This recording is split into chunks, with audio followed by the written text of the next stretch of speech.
रामदीन भाई साहब, मैंने सारे खेत जोत दिए हैं, तुम अब इसमें बीज लगा लो। सच में बहन जी, लेकिन ये हल तो कितना भारी है, उठाया कैसे आपने? शायद तुम भूल रहे हो रामदीन, हमारा घर लंबे बालों वाला घर है। यहाँ सबके बाल इतने लंबे हैं कि आधा काम तो वो इन लंबे बालों से ही ले लेते हैं। बिल्कुल औजार का काम करते हैं हमारे बाल। तभी मनोहर और गायत्री की बड़ी बेटी आंचल भी वहां आ जाती है। माँ, आज तो इन बालों के सहारे जाल डालकर मैंने कितनी सारी मछलियां पकड़ी हैं। आज तो हम लोगों की अच्छी दावत हो जाएगी। मछलियों से भरा जाल फटने को था। इस बात से ही पता लग रहा था कि जाल कितना भारी था। गायत्री और मनोहर की दो बेटियां आंचल और रश्मि थी और एक बेटा अंकुर था। उनके घर में सबके बाल लंबे ही थे, जो कि उनको विरासत में मिले थे। उनकी कई पीढ़ियों से चले आ रहे लंबे बाल ऐसे ही थे। अंकुर गायत्री और मनोहर का बड़ा बेटा था और अब घर वाले उसके रिश्ते की बात चला रहे थे। जी, हमें तो ऐसी भाभी चाहिए जिसके बाल लंबे, रेशमी और सुंदर हो, क्योंकि जिस तरह हम सबके बाल लंबे और सुंदर है ना, ऐसे ही भाभी के भी हो। ये सुनकर अंकुर परेशान हो जाता है और बाइक की चाबी लेकर अपनी गर्लफ्रेंड शीतल से मिलने मॉल में जाता है। अरे ये क्या शीतल, तुमने स्कार्फ क्यों पहना है? तुम तो जानते हो अंकुर, मेरे बाल झड़कर कितने छोटे से और हल्के से हो गए, इसलिए उन्हीं को छुपाने के लिए मैंने ये बांधा हुआ है। क्या हुआ, तुम किस सोच में पड़ गए? तुम तो जानती ही हो मेरे परिवार में सबके बाल कितने काले, घने और सुंदर हैं, और मेरे परिवार वालों को बहू भी ऐसी ही चाहिए जिसके बाल भी काफी काले, लंबे और सुंदर हों। इसका मतलब तुम मुझसे कभी शादी नहीं करोगे? ऐसी बात नहीं है शीतल, शादी तो मैं तुम्ही से करूंगा, लेकिन इसके लिए हमें कोई उपाय ढूंढना होगा। आइडिया, चलो मेरे साथ। अंकुर उसे अपने साथ एक विग की दुकान में ले जाता है और सुंदर लंबे काले बालों की विग उसके लिए बनवाते हैं, जिसे पहनने के बाद शीतल के बाल भी काफी लंबे और काले हो जाते हैं। अब कुछ ही दिनों में अंकुर शीतल के लंबे बालों वाली फोटो अपने घर में सबको दिखाता है, जिसे देखते ही वो सबको पसंद आ जाती है और कुछ ही दिनों में उन दोनों की शादी हो जाती है। अरे वाह, ये तो बड़ी ही कमाल की बहू मिली है तुम्हें गायत्री। एकदम तुम लोगों की तरह खूबसूरत लंबे काले बाल हैं इसके। अब बस करो काकी, नजर मत लगाओ हम सबके बालों को। अगले दिन शीतल सबके उठने से पहले तैयार हो जाती है। अपनी इस विग को अच्छे से लगा लेना, अगर घर में किसी को भी तुम्हारी सच्चाई पता चल गई तो जानती हो ना क्या होगा। हाँ, अच्छे से जानती हूँ, इसीलिए मैंने इसे अच्छे से अटैच कर लिया है। ये कहकर आंचल अपनी पहली रसोई की रस्म के लिए चली जाती है। कुछ देर बाद सबको अपनी पहली रसोई परोस देती है, जिसे खाते ही सभी उसकी खूब तारीफ करते हैं। कमाल का खाना बनाती हो तुम बहू। हाँ भाभी। अच्छा भाभी, आप कौन सा शैम्पू लगाती हो जो आपके बाल इतने काले, घने और सुंदर है? ये तो ऐसा लगता है जैसे कि आपने विग पहनी हो। क्या रश्मि, तुम भी ना, सबके बाल अलग अलग होते हैं। अब भाभी के बाल कुदरतन इतने रेशमी है तो भला क्या कर सकते हैं, है ना भाभी? हाँ, वही तो। एक रोज अंजलि अपनी भाभी से, भाभी मेरे बालों में तेल लगा दो ना, इतने बड़े बालों में मुझसे नहीं लगता। माँ भी कीर्तन में गई है, नहीं तो उन्हीं को बोल देती। जी लाइए ननद जी। शीतल उसके बालों में तेल लगाने लगती है तो मन ही मन सोचती है, कितने अच्छे बाल है मेरे ससुराल वालों के, और एक मेरे बाल है। अगर मुझसे वो गलती ना हुई होती तो आज मेरे बाल भी ऐसे ही होते। क्या हुआ भाभी, लाओ आपके बालों में मैं भी तेल लगा दूं। नहीं, उसकी जरूरत नहीं है, मैं कर लूंगी। फिर शीतल अपने कमरे में चली जाती है, लेकिन कमरे में जाते ही उसके सर पर काफी खुजली हो रही थी, इसलिए वो विग निकाल कर एक तरफ रख देती है और अपने सर पर खुजली करने लगती है। तभी उसकी छोटी ननद की आवाज आती है, शीतल भाभी कहाँ हो आप? ए भगवान, रश्मि आ रही है, मुझे जल्दी से ये विग पहननी होगी। लेकिन वो जल्दी में ठीक से विग सेट नहीं कर पाती, इसलिए पल्ले से अपना सर ढक लेती है। अरे ये क्या भाभी, आपने ये पल्ला क्यों लिया है? वो क्या है ना, बहुओं को ससुराल में ऐसे ही रहना चाहिए। अरे उसकी कोई जरूरत नहीं है, मैं तो बस ये बोलने आई थी कि आप दिन के खाने में पुलाव भी बना लेना। जी ठीक है। ऐसे कुछ दिन बीत जाते हैं। फिर एक रोज आंचल अपनी भाभी से, भाभी रश्मि ने एक बहुत ही सुंदर हेयर स्टाइल सीखा है, आप भी आइए ना, ये आपका हेयर स्टाइल भी बना देगी। ये सुनकर शीतल घबरा जाती है और बहाना बनाती है, अब नहीं, मुझे माँ जी के लिए चाय बनानी है, मैं बाद में आती हूँ। शीतल चाय का बहाना बनाकर वहां से चली जाती है, लेकिन अब आंचल को उस पर शक होने लगता है, कुछ तो गड़बड़ है। भाभी बार बार अपने बालों को छूने से रोक देती है। अब आंचल को अपनी भाभी पर शक होने लगता है। अब वो छुप छुप कर अपनी भाभी पर नजर रखनी शुरू कर देती है। एक रोज, अगर इस विग को धो दिया तो इसे सूखने में काफी वक्त लगेगा, ऐसा करती हूँ इसे यहीं रख देती हूँ और नहाने चली जाती हूँ। शीतल अपनी विग वहीं रख कर नहाने चली जाती है लेकिन इन सब जल्दी में वो अपने कमरे का दरवाजा बंद करना भूल जाती है। कुछ देर बाद आंचल उसके कमरे में आती है तो उसकी नजर टेबल पर रखे उसके नकली विग के पास जाती है। ये क्या, ये तो नकली बालों जैसा लग रहा है। तभी उसे बाथरूम से शीतल के आने की आवाज आती है और वो जल्दी से अलमारी के पीछे छुप जाती है। शीतल अपने बॉयकट बालों को तौलिए से पोंछते हुए बाहर आती है, फिर नकली विग लगा लेती है।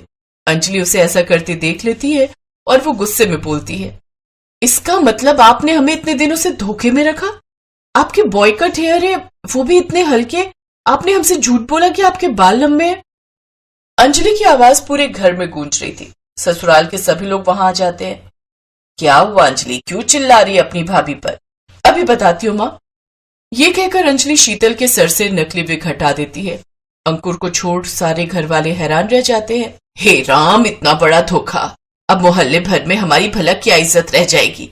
लोग तो यही कहेंगे कि लंबे बालों वाले ससुराल में ये परकटी बहू आ गई, वो भी नाक के बराबर बालों वाली। अब चुप क्यों आप? जवाब दो, ऐसा क्यों किया आपने? हाँ, मैंने झूठ बोला क्योंकि मैं अंकुर से प्यार करती थी और उसे खोना नहीं चाहती थी। पर मेरे बाल शुरू से ऐसे नहीं थे, बल्कि आप लोगों की तरह लंबे घने थे। लेकिन एक गलत प्रोडक्ट के इस्तेमाल की वजह से मेरे बाल ऐसे हो गए। जो भी मुझे ऐसे देखता मेरा मजाक उड़ाता, और मेरे साथ शादी के बाद भी ऐसा ना हो, इसलिए मैंने ऐसा किया। ये कहकर शीतल रोने लगती है। बस करो अब तुम सब। शीतल के बाल ऐसे हैं ये बात मैं पहले से ही जानता था, और ये विग का आइडिया भी मेरा ही था। इसमें इस बेचारी की कोई गलती नहीं। अरे आप सबके बाल लंबे हैं, इसका मतलब ये तो नहीं कि आपको बहू भी वैसी ही चाहिए। सबकी अपनी पसंद, अपनी मर्जी होती है। उन सबको अपनी गलती का एहसास होता है और वो शीतल से माफी मांगते हैं। साथ ही उसे एक अच्छे डॉक्टर के पास लेकर जाते हैं, जहां डॉक्टर की दवाइयों और इलाज से कुछ ही महीनों में उसके बाल भी काफी घने, सुंदर और लंबे हो जाते हैं। और अब सभी लोग उसके बालों की भी खूब तारीफ करते हैं। अब शीतल भी अपने लंबे बालों वाले ससुराल में खुशी खुशी रहती है।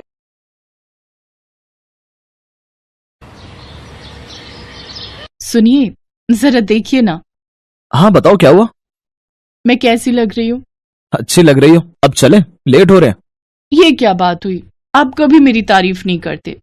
ये क्या बचपना है शिवांगी, चलो पहले ही बहुत लेट कर दिया तुमने। और नहीं, पहले मेरी तारीफ करो वरना मैं यहाँ से उठने वाली नहीं हूँ। ये कहकर शिवांगी मुंह फुलाकर बेड पर बैठ गई। ये देखकर उसके पति आशीष ने उससे पूछा, तो तुम नहीं चलोगी? पहले मेरी तारीफ करो फिर चलूंगी पक्का।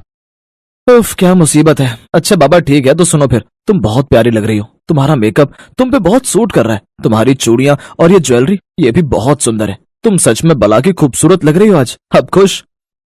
हाँ, बहुत खुश। अब चलिए ना, कितना लेट करेंगे? शिवांगी की इस बात पर आशीष मुस्कुरा दिया और फिर दोनों फंक्शन अटेंड करने के लिए निकल गए। फिर उसी रात फंक्शन से लौटने के बाद, सुनिए। हाँ बोलो। आपने मेरे बालों के बारे में तो कुछ बोला ही नहीं। बताइए ना आज मेरे बाल कैसे लग रहे थे? अरे यार, फिर वही सब शुरू कर दिया तुमने। बताइए ना कैसे लगते हैं आपको मेरे बाल? हाँ ठीक ही है। क्या कहा आपने? बस ठीक? अरे जरा ध्यान से देखिए। देखो शिवांगी, तुम्हारे बाल अच्छे हैं, लेकिन तुम्हें इस बात पर घमंड नहीं करना चाहिए। घमंड करने लायक हैं मेरे बाल, तो क्यों ना करूं? आप खुद बताओ, आपने देखे हैं किसी के भी इतने अच्छे बाल? हाँ मैंने तो देखे हैं, पर लगता है तुमने नहीं देखे। कभी पड़ोस वाली सरिता भाभी से जाकर मिलना, तब तुम्हें पता चलेगा कि अच्छे बाल किन्हें कहते हैं। चलो अब गुड नाइट, मुझे बहुत नींद आ रही है। ये बोलकर आशीष तो करवट बदल कर सो गया, लेकिन शिवांगी की तो जैसे नींद ही उड़ चुकी थी। उससे बर्दाश्त नहीं हो रहा था कि उसी के मोहल्ले में कोई और भी है जिसके बाल उससे भी ज्यादा लंबे और सुंदर हैं। वो सारी रात इसी जलन में सो नहीं पाई। फिर अगली सुबह जैसे ही शिवांगी नहा कर निकली, तभी घर की डोरबेल बजी। भाभी दूध ले लो। हाँ लाओ भैया। अरे वाह भाभी जी, आपके बाल तो बहुत अच्छे हैं। हाँ वो तो है, मेरे बाल यहाँ सबसे अच्छे हैं। ना ना ना ना भाभी जी, वो सामने वाली सरिता भाभी से नहीं मिली क्या अब तक? घुटने तक आते हैं उनके बाल, और ऐसे घने और चमकीले बाल हैं उनके कि क्या कहें। भाई उनका तो किसी से मुकाबला ही नहीं। पहले आशीष और अब सुबह सुबह दूध वाले ने शिवांगी को गुस्सा दिला दिया था। दरअसल शिवांगी और आशीष की शादी को अभी कुछ ही महीने हुए थे और अभी तक शिवांगी अपने आस पड़ोस से अनजान ही थी। लेकिन अब तो उसे सरिता भाभी से मिलना ही था। शिवांगी ने दिमाग लगाया और एक खाली कटोरी लेकर फौरन सरिता के घर पहुंच गई। और जैसे ही सरिता ने दरवाजा खोला तो उसके बाल देखकर वाकई शिवांगी का मुंह खुला रह गया। जी बताइए। मैं शिवांगी, आपके पड़ोस में। हाँ, मैं समझ गई, आप आशीष भैया की पत्नी है ना? आओ, अंदर आओ ना। नहीं, वो मैं बस ये पूछने आई थी कि थोड़ा दही होगा क्या आपके पास? हाँ, है ना, बस अभी लाई। जैसे ही सरिता दही लेने के लिए पीछे मुड़ी तो उसके घने और घुटनों तक आते काले लंबे बाल देखकर मानो शिवांगी की सांस ही अटक गई। वो गुस्से में बिना दही लिए ही अपने घर चली आई। उसका चेहरा गुस्से से लाल था। वो मन ही मन अपनी पड़ोसन सरिता से नफरत करने लगी थी। और फिर एक दिन, बेटी, मैं भूखा साधु बड़ी उम्मीद से तेरे दरवाजे आया हूँ।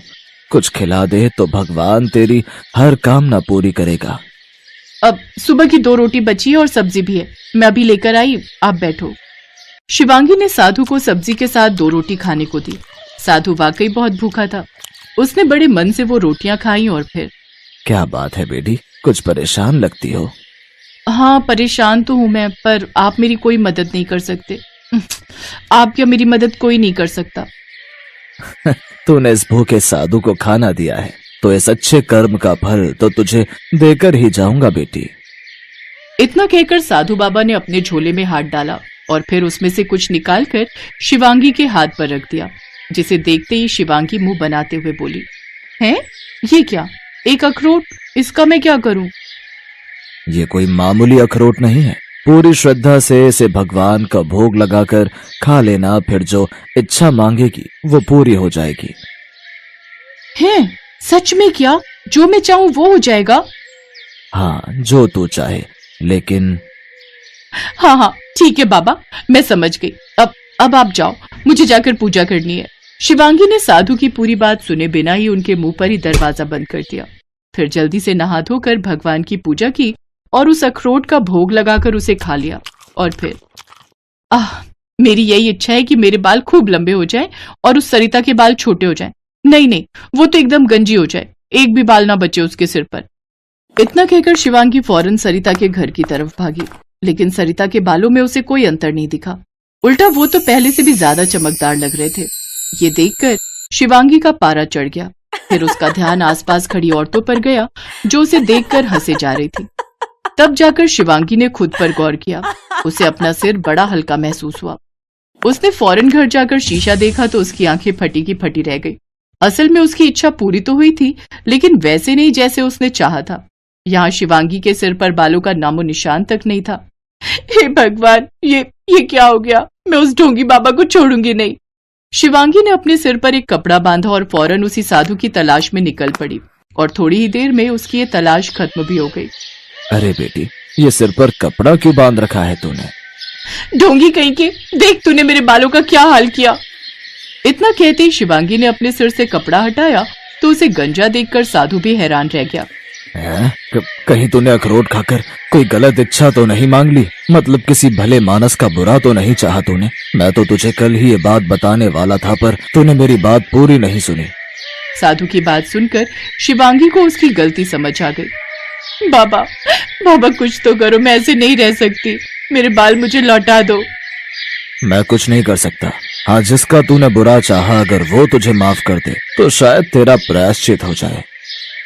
इतना कहकर साधु बाबा वहां से चले गए और शिवांगी उल्टे पांव रोते हुए सरिता के पास पहुंची और उससे एक सांस में सब कह दिया। सरिता एक भली औरत थी। उसने शिवांगी को गले लगाकर उसे माफ कर दिया। फिर अगले ही पल शिवांगी के बाल वापस आ गए।